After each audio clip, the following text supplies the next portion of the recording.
was a usual working day for Esther. She found herself sitting under the shed of a tram stop, nestled between two standing strangers.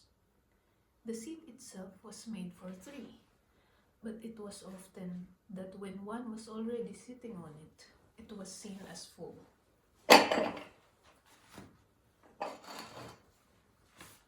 She was contemplating whether it would be wise to finish the rest of her lunch or save some for later. If she would decide to save some, she wouldn't have to make dinner, which was very convenient, considering how tired she usually gets after a working day. I hope the coffee got cold enough by now, she thought to herself. It was snowing that day and she's been out for quite a while. She was worried that if she drank the coffee while it was still hot, her front teeth might crack. She has always been worried about her teeth cracking. In fact, that has been one of her greatest fears most of her life. Losing her two front teeth, I mean. An elderly couple approached the stop and looked at the monitor to check when the next tram would be. For a few seconds, Esther tried to gauge whether they would like to sit down or not. Even though she cannot figure out the answer, she felt the need to vacate the seat immediately. She folded the foil on the exposed part of her remaining food, put it on the plastic bag that came with it, then put it in the rucksack. She grabbed the coffee from the edge of the seat, stood up, walked to the corner of the shed, and leaned on the glass. The coffee was indeed cold enough to end her worries about her teeth being ruined. The way the snow was falling that day looked very peculiar, yet bewitching. It looked as if they were trying to avoid brushing against each other. If she was to be incredibly precise with how she saw it, she would say something along the lines of, "It looked as if there were two invisible giants having a pillow fight, and the feathers of the tiny white birds started bursting at the seams. All of us were caught in the middle of it, but we haven't got any complaints because it made the afternoon more beautiful." It was indeed very beautiful, only that it was also very cold.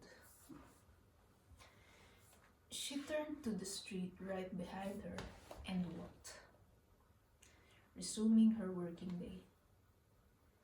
She didn't need to consult the map, for she has been there quite many times. Too many, as a matter of fact. She thought of the food that was in her rucksack, and how she could have taken a couple more bites out of it.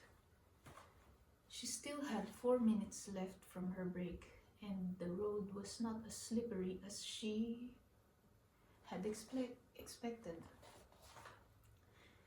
But she knew that it would not be wise to change her mind. After all, she's just a few steps away from the building and she didn't have the code. She always had to ring the bell before she could have an access inside, even just for the lobby.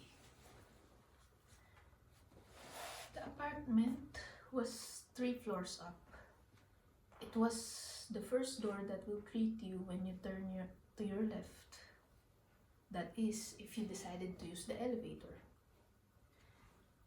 She always used the elevator. She could have used the stairs if her job was not as physically demanding as it was, but it was. And she's still trying to think if she'll chalk that up to, it's a good thing because it's making me physically active, or to, it's a disadvantage because it's depleting my youth, but I had to force myself to look at it differently because I don't have any other choice. An old man opened the door for her. He was usually the one doing that because his wife had troubles walking. He smiled at her, and she smiled back.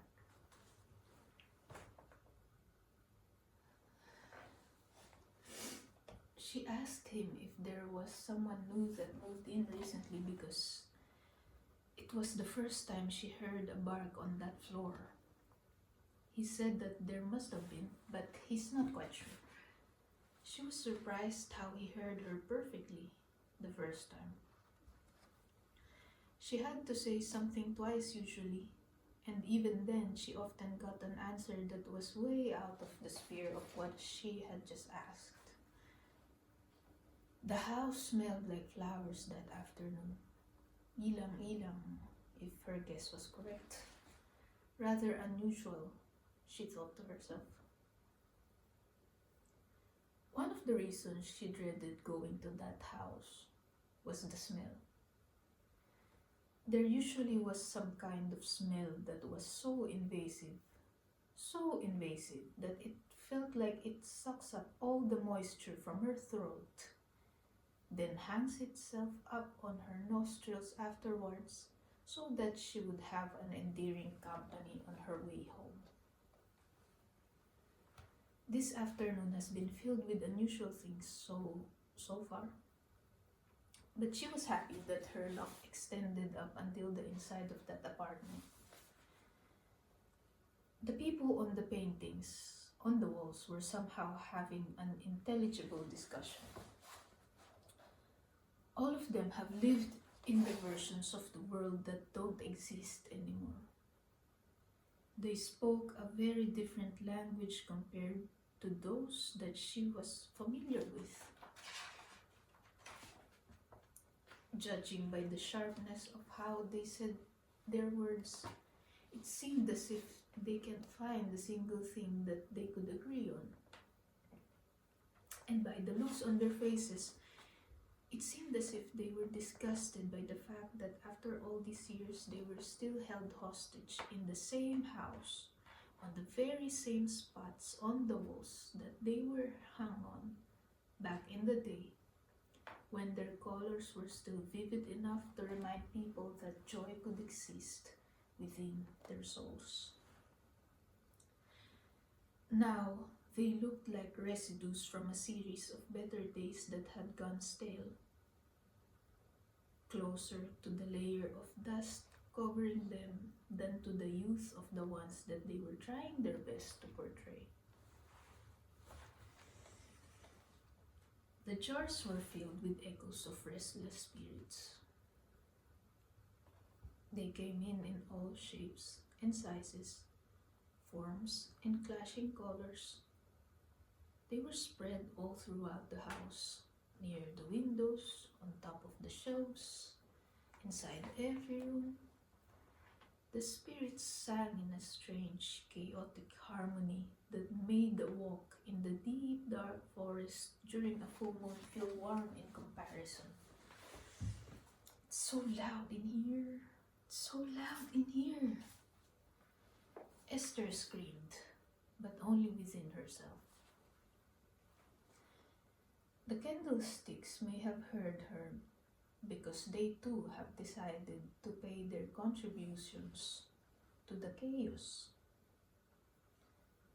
The little tongues of fire danced and yelled.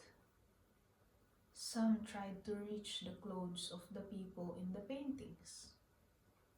Some formed an alliance with the spirits and decided to explore the house. Esther planted herself deeply on the spot where she stood and looked at what had decided to unfold around her. Everything is so alive, yet so lifeless, she whispered. A gush of cold wind weaved itself in the dance, and very slowly, the yelling, the haunting singing, and all the chaos reduced themselves to scattered murmurs. With the wind came little pieces of cotton. They flew like little angels and fairies, touching every bit of the remaining tension in the hallways and in the rooms. Esther checked if any of the windows were left open. Strangely enough, all of them were closed. She walked around in the hopes of finding the source of the wind and the little angels, and she found it. It was coming from the slightly opened room. She thought of closing it. But then, maybe if she did, all the chaos would resume once more. So instead, she opened it as wide as the hinges of the door allowed her. She discovered that the wind was not coming from the room itself, but from a mirror.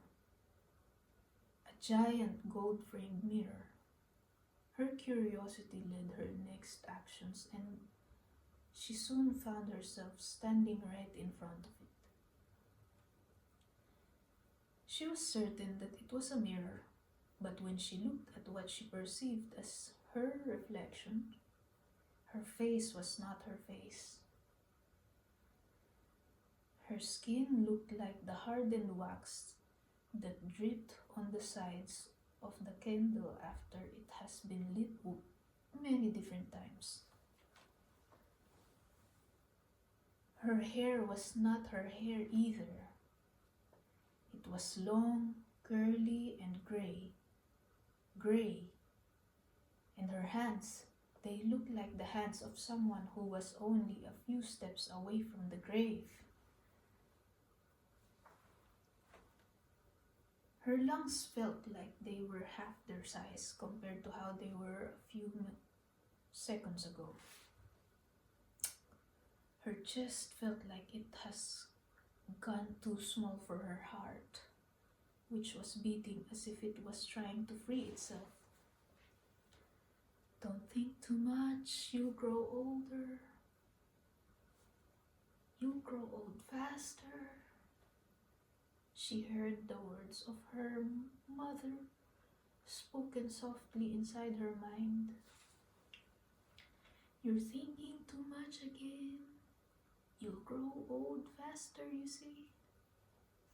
She closed her eyes, like how she always had done when something felt too scary. She squeezed her eyelids shut. She tried to breathe a little deeper and more slowly. Slowly and more slowly and more slowly. And once again she opened her eyes. Her reflection was gone. The entire room looked different.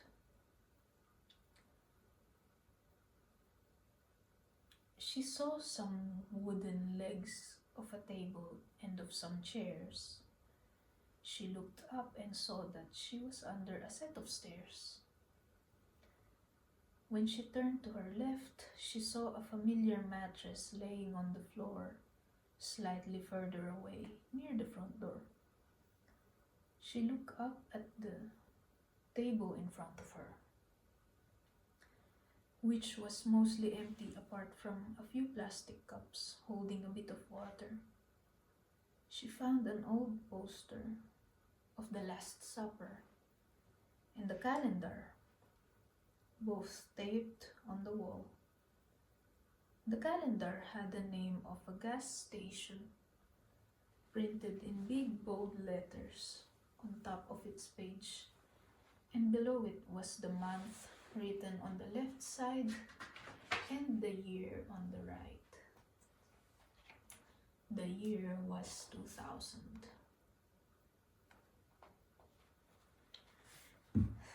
She looked at her hands, only that they were not her hands. They were too small and a little stout. One of them, the right one, was holding something. A cassette tape from a band. She knew this band. She used to listen to them all the time because their songs felt like warm hugs. She knew this cassette tape too. It was a gift she received for her 7th birthday. She reached for her cheeks. They felt round and plump, not droopy like how they were a few moments ago. She reached for her eyeglasses, but they were not on her face. She lifted herself up and checked if she sat on them, but she didn't. They weren't on the corners either. She must have lost them somewhere. You're under the stairs again, looking through Grandma's things. Come on up. I made some porridge. It was her mother. Only that was not how she looked the last time she spoke with her. She looked so young and fragile, almost like she was not yet ready to raise children of her own. Was she ever ready to take care of me? She looked so young. Why wasn't there anyone taking care of her? Esther wondered. And before she could reach an answer, she heard her voice again.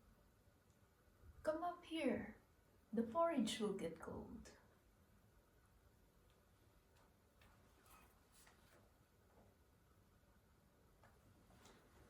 An afternoon that lasted for 53 years.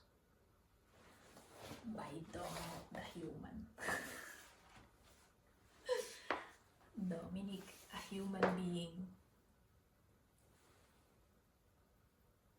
AD 2025.